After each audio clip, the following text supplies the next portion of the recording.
E aí, torcedor? Saudações rubro-negras! Vem com a gente, pois estamos de volta com mais um vídeo recheado de notícias do nosso Mengão. Não deixe de curtir, compartilhar e se inscrever no nosso canal. Isso é muito importante para fortalecer a corrente rubro-negra, fazendo o nosso Mengão cada vez maior e mais forte.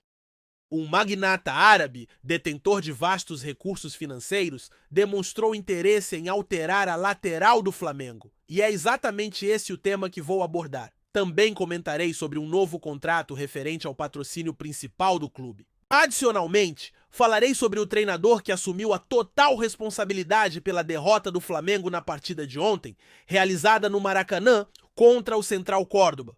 O objetivo é mantê-lo informado sobre tudo que ocorre no clube mais amado do Brasil e do mundo, o Clube de Regatas do Flamengo, que é a nossa paixão. Antes de prosseguir, faço um apelo. Se você ainda não se inscreveu, isso é gratuito. Sua inscrição é vital para fortalecer a corrente rubro-negra, fazendo o nosso Mengão maior e mais forte. Não há custo algum e sua contribuição é essencial para nós. Se você ainda não é membro, considere se inscrever e ativar as notificações. Agora, vamos às atualizações do Flamengo, pois tenho várias informações para compartilhar. Começarei comentando a partida de ontem, pois considero que o princípio fundamental para evitar complicações em uma fase de grupos da Libertadores é conquistar vitórias em casa. Ao garantir 3 triunfos em casa, você se coloca em uma posição favorável e com uma vitória fora, como o Flamengo já havia feito, tudo parecia bem encaminhado para a classificação. Contudo, o que vimos foi um Central Córdoba atuando de maneira diferente, partindo para cima do Flamengo. Este foi um time que atacou e surpreendeu a todos, uma vez que muitos esperavam que o Central Córdoba se retrairia. Apesar do Flamengo ter dominado a posse de bola, o Central Córdoba, em diversos momentos, avançou, tentando pressionar e marcar o Flamengo na saída de bola, tirando a equipe de sua zona de conforto. O que aconteceu foi o seguinte: na minha visão, o treinador cometeu um erro, e isso não é um problema, pois ele mesmo reconheceu sua falha na coletiva, afirmando que a responsabilidade era dele. O erro principal talvez tenha sido não ter dado a devida atenção ao Central Córdoba. O próximo desafio do Flamengo será contra um oponente em Quito e provavelmente o Flamengo terá que preservar alguns jogadores devido à altitude, que causa um desgaste significativo. Embora eu esteja totalmente contra essa ideia, se houvesse um momento para poupar alguém na Libertadores, este jogo em Quito seria o correto. A altitude é um fator complicado e o ideal seria sair de lá com um empate, que seria um resultado excelente, ou até mesmo uma vitória, que seria o cenário ideal. No entanto, em casa, iniciando a competição, não pouparia jogadores de maneira alguma. Acredito que o próprio treinador percebeu isso e mencionou na coletiva que a responsabilidade deveria ser atribuída a ele. Ele estava ciente da pressão existente no Flamengo. Mas o erro fundamental foi não ter dado a importância necessária ao adversário. Infelizmente, o Flamengo não conseguiu assegurar a vitória, o que é uma situação angustiante, especialmente porque era a estreia na Libertadores em casa. Perder neste contexto gera um clima bastante adverso. Agora, precisamos unir as forças e seguir em frente. No domingo, haverá um confronto contra o Grêmio. Na próxima quarta-feira, teremos o jogo contra o Juventude. Em seguida, enfrentaremos o Vasco. E por último, teremos um novo encontro com o adversário em Quito, na altitude. Assim, já sabemos o que devemos fazer e devemos nos concentrar nisso. É necessário juntar as peças e avançar. No próximo domingo, teremos um confronto contra o Grêmio e na quarta-feira seguinte será a vez do Juventude. Depois, enfrentaremos o Vasco e, por último, a LDU de Quito, na altitude da cidade. Já sabemos as ações que devemos tomar e é essencial que sigamos o planejamento. O técnico comentou ontem sobre a ausência de um jogador.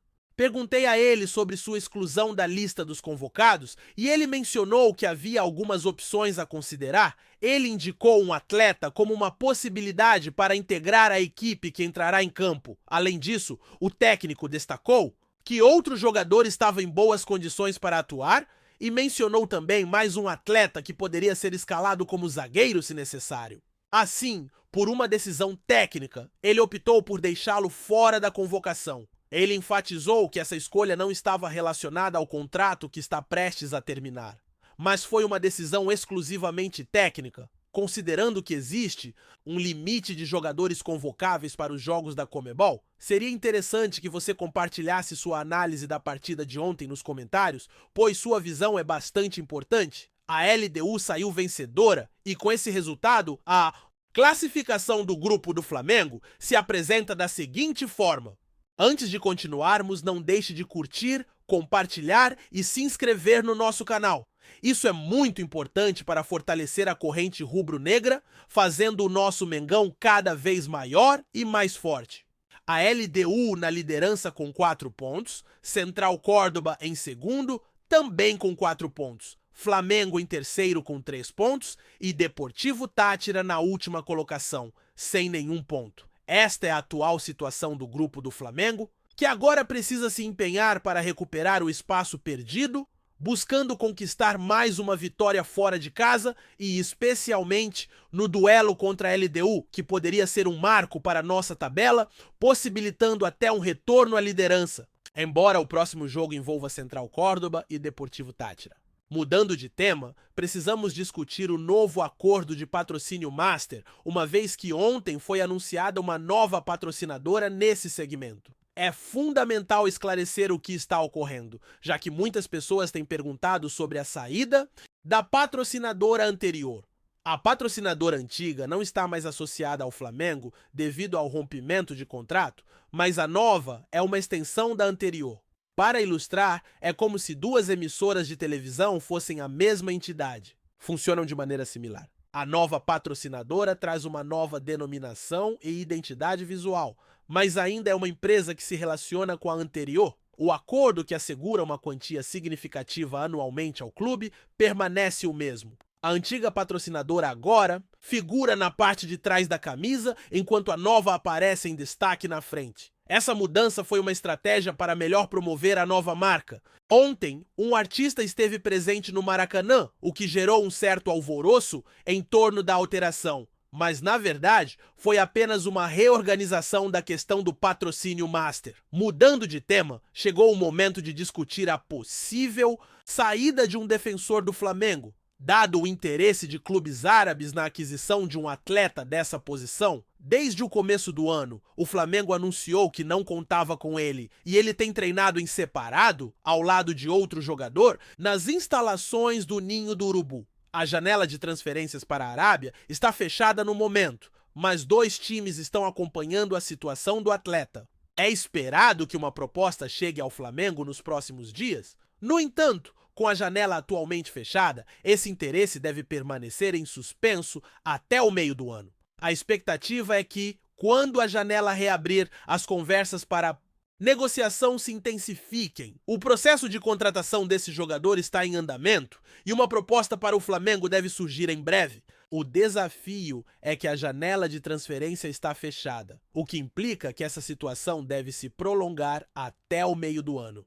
A expectativa é que assim que essa nova fase comece, o atleta deixe o Flamengo e siga para os Emirados Árabes para atuar. Ele não foi exatamente excluído, mas foi afastado do grupo, uma vez que a comissão técnica optou por separar alguns jogadores que não estavam em seus planos. Portanto, o Flamengo não deve criar obstáculos para a saída do jogador, sendo provável que a negociação ocorra de forma ágil, com a aceitação de uma proposta oficial assim que ela for apresentada. Hoje, o Flamengo não tem atividades programadas, mas amanhã o time se reunirá novamente para um treino, com outra sessão marcada para sábado. A partida contra o Grêmio, que acontecerá na Arena do Grêmio, está agendada para domingo. Então é isso. Essas foram as notícias do nosso Mengão. Não deixe de curtir, compartilhar e se inscrever no nosso canal. Isso é muito importante para fortalecer a corrente rubro-negra, fazendo o nosso Mengão cada vez maior e mais forte. Um forte abraço e saudações rubro-negras!